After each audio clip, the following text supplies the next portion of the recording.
Nyamezi enka nokre oman bi de ya befiri bi mu pa na ohwa we senye abura na yeden ya yesori esi e po oman mpuntuo nanso eniema etumpon eba ne yankasa ne yesan se no hwade esi wo ye Ghana ni e wo so ma areho wodi bibia to nchen na wo ma areho because eniema ekoso wo man we mu no agi obi a wo se 7 preduasa wo de wo mfa ho na wo beyi wani na opanyin bone nso otena fie ma mofrawe nanka na yebu nankarefo wo ka ho enu nti na toda ye mu bi ya na ye di ho yawo ya na ye kasa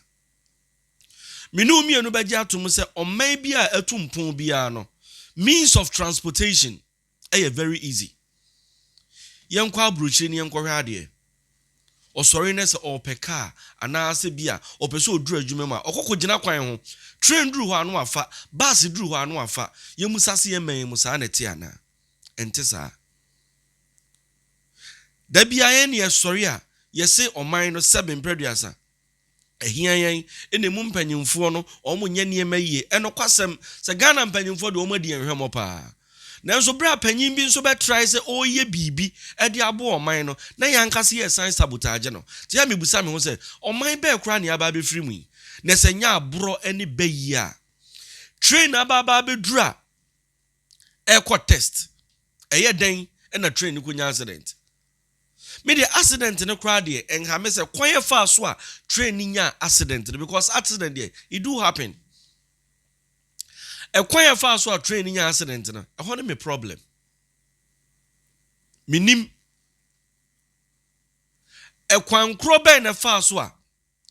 sa kai ya akosi train kwan mu e fa kosi ho because hwe ba bi akai na say si na fitafo bi ene ho no aka se bi a wo ka say na me ko fitting shop utimi se ho ye wura mutu na ka na bia kwan num no e kwan be kra na fa so be bia kwan num e fa kwan be so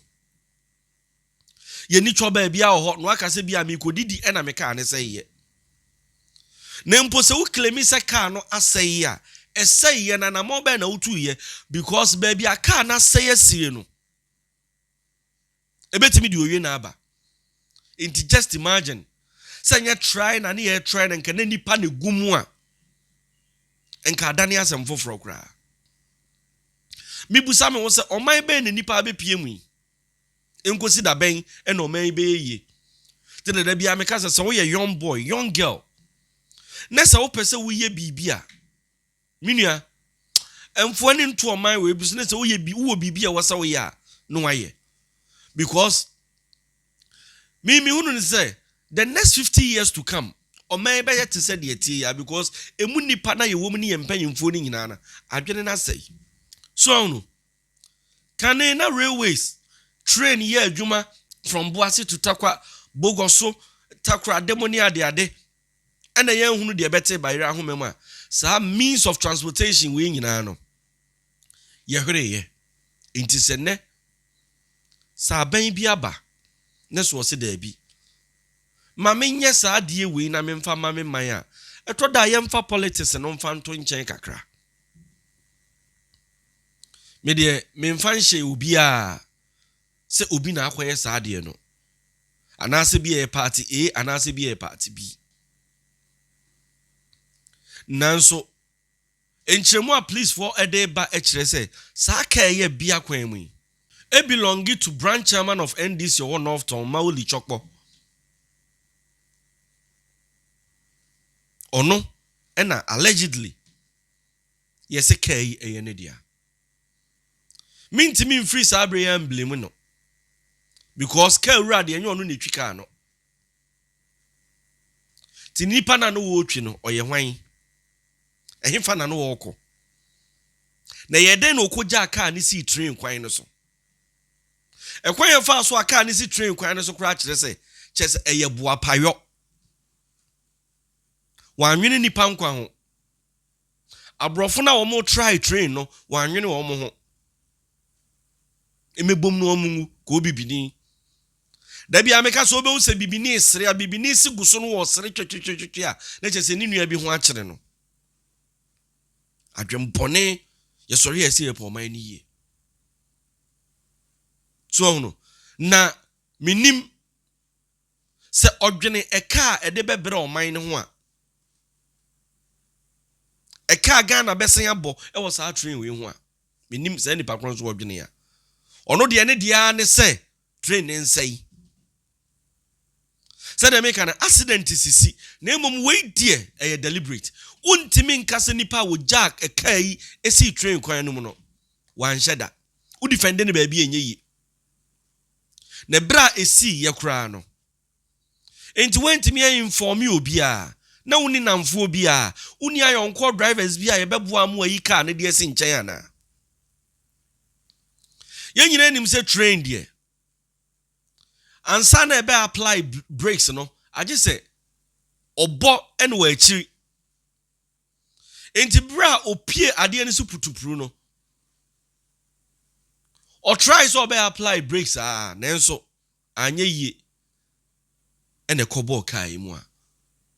edi oyene amane edi aba kofo bebre na kasa nenso se de make na base ye be kasa sa kasa tenten toponko yetimi kasa nenso solution to problems wo memu de yenimu ye opa ma ade nche similar problem besen yesi na no so ne abegu social media ne akasa sa ne refi eya na me raho se me ye Ghana ni because utu kwan ko Dubai he ya some few years ago na ehia wo mama oyo mo hwe kra na nyiye nenso ene pani ne ko hwe Dubai se de yesi bia develop mine afa minua sama me antena se ni amfa no kra ne perepeyo anya adwuma ne so obi kasa ne anyai so ye NDC ni ye MPP ni ye akuadonko belong to CPP ni ama adwene na anya adwuma ne anya oman we a se de wugya hokwa abruchire no saa na abeba abeto e bia me kasa onsa achi be ye odente se wonsayem anoma bia nso ni wo wusura ne ntakra mafom enu nto pa di obi man so mfie aduonu mfie aduonum mfie waha uwa ya na edo beba sanso nsechi be yo den tese wonsayem enu ntisi ya advocate for mine no yedi a wadaroma ya kan bi wate na niema bi wo ho a ekoso o man we mu anya mum yense kire no ne yenka NDC ne be ye ne se anya mum yenka MPP ne be ye ne se o ye NDC ni anya ka uye MPP ni enya aka CPP ni enya aka ni enya isa time bia ase one day me ma me ba me wofa ba me sister ba me ni ne ko school nti on do ya ade ayenka eno na ama o me ya ba beduru ba bia eduri mi bisa se sa asem we asi unim oyonne eka ede bebre o man na same ede abo eno nti wonhwa sika bia e wosen kom omampanyin anase bia oman ne yedi koyi akwan no ne yesan de kobo sa ade we hu ka ye sori ha ne yesan kasa menu mienu yasede se wose sa ne ma we ye condemn ye nsososo san se tan akoswa ede ne ye de afa ho ame atu sa ne ma we ase na no me catch se electricity nhoma krobia any light na poles no ye de your friend is high tension akwa akoguso esan se yenya ntwa janto mu nten ade achen ye ne se condemn for akwa akoyi afro light pole no akwa akoyi cables no akonna ne de kupesika te jiso mine sa boka no wasan kope cables e de aba begu o ti abrochire busa ho se sa de we bi koso ana measures be ne you putting in place said ye be ya sansem hunu nsem funu nsem tantan we ebetimi agyae because ade ni bi wo ho na se wote a wa akora wo hwa na san gya behwew se ade we nte wo se nipa ye ade we wo se esi ti nipa na ye ade we nipa dasani a wodidi no nkwan na ye za ade we hwa ade esi Se nipa da se ne yetimi enya adaje asori akopa keka track e de asi train kwan mu e de abia mu se de odidi si mu no kire se eye boapa eduru ha emum na nsai nipa na timu a wo mu nye ne maame ba nye ne papa ba because of be on selfish interest binti areho say ya ansori asoman ni enyina ya nke ho amum ni enya isa de ni yanka sentia oman we ebeye yi na emum ebeche me de misum brebre nka so wu afa beko Djka money transfer or Canada US we are say for na baby and I will send this card bro bi Ghana download the application Djka o download we na will send this card use me promo code ni DJKA o use ya o binya card ya kan sika no de o send ya brand Ghana so ente ne kapre Djka amansan bo afo me da se so je brand na hwe me din any DJK channel ni DJKA nyan support TV. Press the notification button for more uploads. I feel like it. Share now, comment and who here for me. Say the be next time be a me video. Unsu beti mi aba no abehwebi. DJKA nyan support TV. Aha. Any ye can somewhere. Yemfa binka ho. Me da se so je bre. Now share me. Macrow. Bye bye.